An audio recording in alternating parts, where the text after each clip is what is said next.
Meron tayong 1/4 kilo na ground pork. Titimplahan lang natin to ng oyster sauce, garlic salt powder, paminta, cornstarch, kunting asukal, at toyo.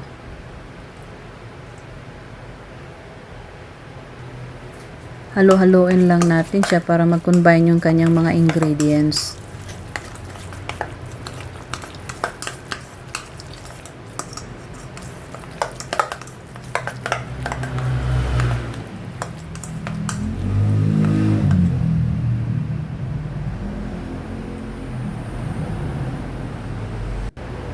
Tapos meron tayo ditong sayote. Hiwain lang natin to ng pa-cubes. Ganyan yung hiwa. Depende sa inyo kung anong gusto nyong slice. Dito sa ating kawali, nagpainit na tayo ng mantika. Ilalagay natin ang ating bawang. Isunod naman natin ang ating sibuyas.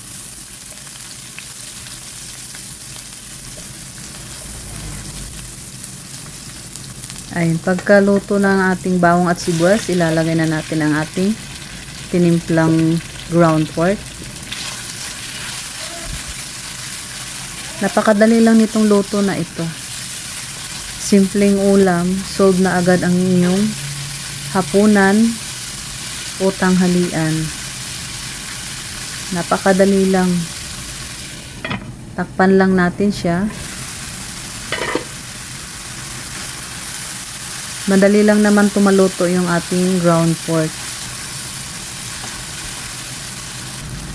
Ilalagay na natin ang ating sayote. Ayan, halu-haluin lang natin siya. Huwag natin i-overcook yung ating sayote. Lutuin lang natin siya ng mga 3 to 2 minutes. And then lagyan ulit natin ng liquid seasoning dahil matabang po yung ating pagtimpla. Mas okay na rin yung matabang kaysa maalat.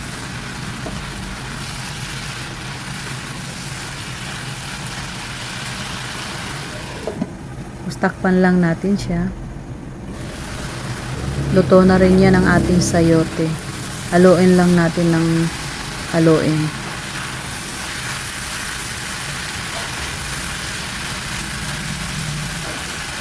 Maglagay lang tayo ng dahon ng sibuyas.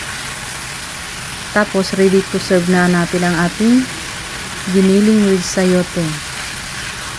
Napakadali, pwedeng pambaon sa mga estudyante niyo. Ayan. At ready to serve na ang ating giniling na may sayote. Kung bago ka pa lang sa aking YouTube channel, huwag kalimutang pindutin ang bell button para palagi kayong updated sa aking mga simple recipes. Enjoy watching! Simple but super yummy. Ayan ang ating pork giniling with sayote.